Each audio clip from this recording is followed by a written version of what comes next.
मना रहे हैं। राजी, थोड़ा आप अपने शुभ शरीर का नाम बताइएगा। मेरा शुभ नाम दिमाकाल गिरी है जी श्री पंदसनामा आवान अखाड़े से जी। 14 माड़ी बखेड़िया परिवार से हूँ, गिरीनामा हूँ। अच्छा, हरिद्वार हरिद्वार से उत्तराखंड। अच्छा अच्छा, तो आप ये नागा साधु में हैं? जी मैं नागा हूँ। अच्छा महाराज जी, जैसे ये अलग अलग साधु लोग हैं, ये कोई किस अखाड़े कोई किस, ये जो नागा लोगों की भक्ति होती है, ये किसकी ज्यादा करके भक्ति करते हैं? हम लोग शिव से हैं। शिव से। अच्छा, ये तो ये आप लोगों को मोक्ष का भक्ति होता है? जी मोक्ष का, तो थोड़ी इसके बारे में बता दीजिए कि नागा साधु लोग की भक्ति कैसी होती है थोड़ी।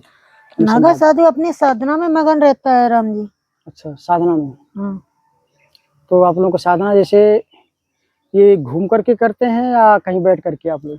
नहीं, जैसे कोई अपना स्थान पे रहना चाहता है स्थान पे भी कर सकता है जी।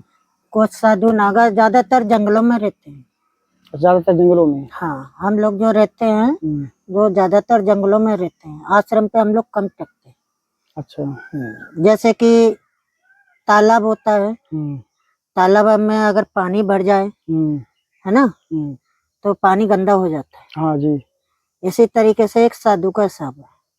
अगर साधु कहीं एक जगह रुकते वो गंदा माना जाता है, साधु को तो रमते राम है। अच्छा अच्छा, घूमने से उसको ज्ञान प्राप्त होता है। ज्ञान प्राप्त होता है, माया घेरेगी नहीं? हाँ, माया नहीं घेरेगी, यानी कि मुंह माया नहीं बढ़ेगी उसको। एक जगह रह जाएंगे तो इससे होगा कि हमारा एक सामान है, हमारा वो सामान है, हमारा ये कुटिया है, हमारे माने हमारा पना जाएगा। अपना कुछ नहीं है राम जी।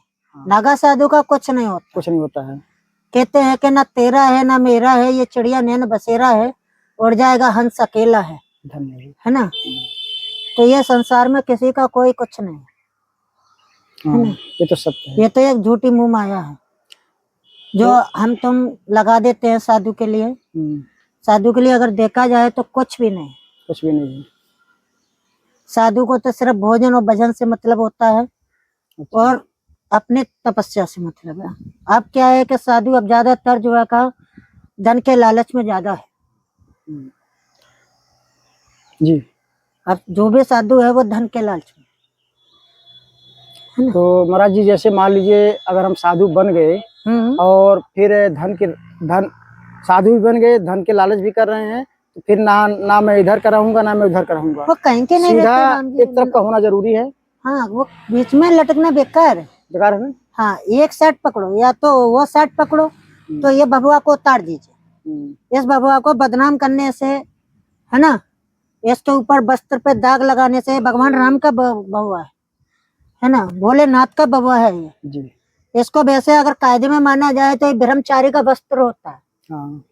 है ना? हाँ, ये वस्त्र होता है हनुमान जी का, इस पे तो दाग लगना ही नहीं चाहिए। नहीं लगना चाहिए। मगर अब जो देखा जाए, मैंने बड़े बड़े मठाधीश देखे हैं है ना, और बड़े को देख कर ये छोटे भी कर रहे हैं। अगर बड़े अपने आप को सुधार देंगे तो छोटे अपने आप सुधर जाएंगे। धन्यवाद महाराज जी, सब है ना। अच्छा महाराज जी, ये बताइए, आप हरिद्वार से यहाँ आगे चित्रकूट में? हाँ, मेरा पदयात्रा था राम जी। पहले मैं गया था हरिद्वार से अयोध्या। अच्छा, अयोध्या? हाँ, अयोध्या राम मंदिर गया मैं घूमने। राम मंदिर में दर्शन किया जी। अब मैं चित्रकूट में आ गया हूँ। यहाँ भी मैं पैदल ही आया, मेरे देखो छाले भी पड़ रहे हैं पैरों में, कांटे वांटे घुसे, पैर सूज रहा है ना। अच्छा, आप कुछ चप्पल पहन नहीं सकते? नहीं, मैं चप्पल नहीं पहनता हूँ, न सिला हुआ वस्त्र पहनता हूँ जी। चाहे कितनी भी सर्दी हो, चाहे कितने भी जाड़े हो। तो गाड़ी से नहीं जाएंगे, पैदल ही जाएंगे? हाँ, मैं अब निकलूंगा नर्मदा के लिए। नर्मदा के लिए? हाँ। तो ये कितने दिन की आपकी यात्रा? नर्मदा की परिक्रमा है 3 साल 3 महीना 13 दिन की। 3 साल 3 महीना 13 दिन? 13 दिन ये परिक्रमा में। ये लगातार चलते रहते हैं? हाँ, इसमें चलना पड़ता है। सिर्फ 4 महीना रुका जाता है। 4 महीना रुकते हैं जो बरसात का टाइम होता है। तो जैसे मान लीजिए महाराज आप चल रहे हैं, कहीं रात हो गई, फिर कहीं कहाँ सोते होते हैं? कहीं अगर जगह मिलता है, कोई आश्रम मिल जाता है तो हम लोग रुक जाते हैं, और नहीं मिलता है तो कहीं भी अपने पड़े रहो। कोई चिंता नहीं, हम लोगों को भोजन की चिंता रखते नहीं है। हम इतने ही खाने वाले होते तो शरीर हमारा अलग होता।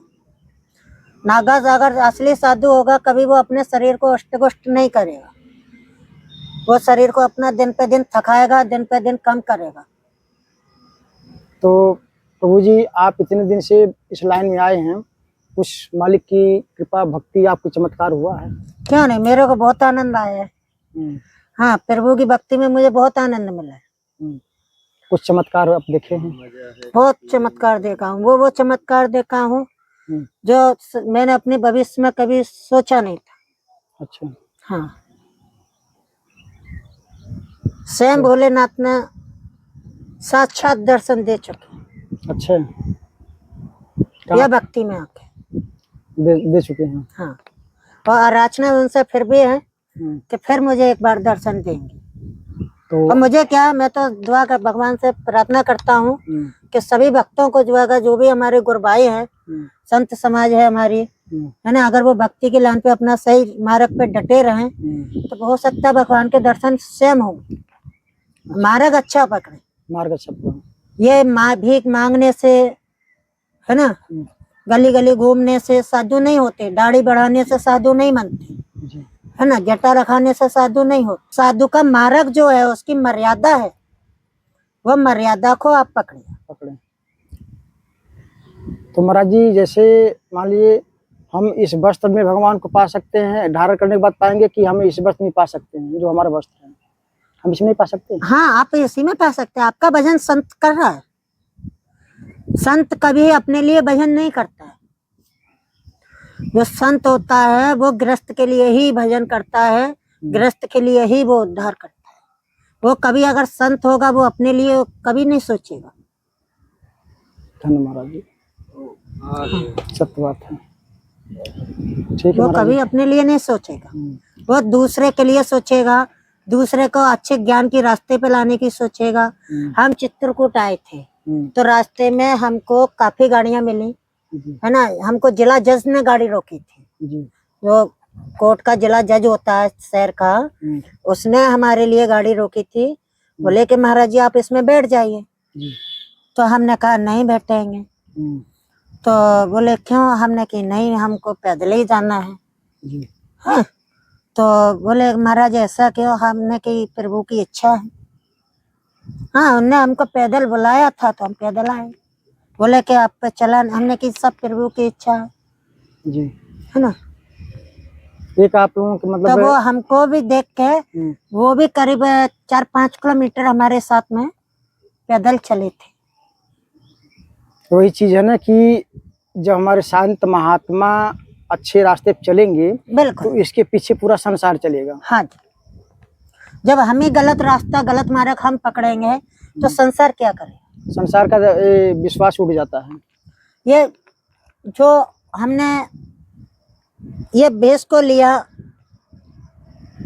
इस भेष को लेने के बाद में घर परिवार, माँ बाप, भाई बहन सबको छोड़ा। अच्छा महाराज जी, बिल्कुल छोड़ दी जाते ही नहीं? नहीं, हमें नहीं जाता। परिवार आपका है ना? परिवार है, गुरुजी को पता है, मेरे को नहीं पता है। अच्छा, आपको कभी गए ही नहीं? नहीं, कभी याद नहीं आती आपको? नहीं, मेरे को क्या करना है? मेरे माता पिता भाई बहन आप संसार में आप लोग हो, तो मैंने ये पाप का नाता छोड़ा। जिसने मुझे जन्म दिया है ना, वो मेरे पाप के थे, और ये संसार के माता पिता भाई बहन है ना, ये मेरे लिए धर्म के। तो मेरे को जो चीज की जरूरत पड़ेगा, दवाई की, हरी की, बीमारी की, या कपड़े की, या खाने की, तो मेरे लिए ये संसार करता है। सत्य बात। मेरे भाई बंद करते हैं, संत समाज करती है मेरी। हाँ, जो मेरे संत हैं, संत ऋषि जो हैं, तो वो हमारी सेवा करते हैं। ठीक महाराज जी, आपके सत्संग मुझे बहुत अच्छा लगा। अब फिर पता नहीं भगवान कब मिलाएंगे आपसे। हो सकता है प्रभु जल्दी मिलाए आपसे।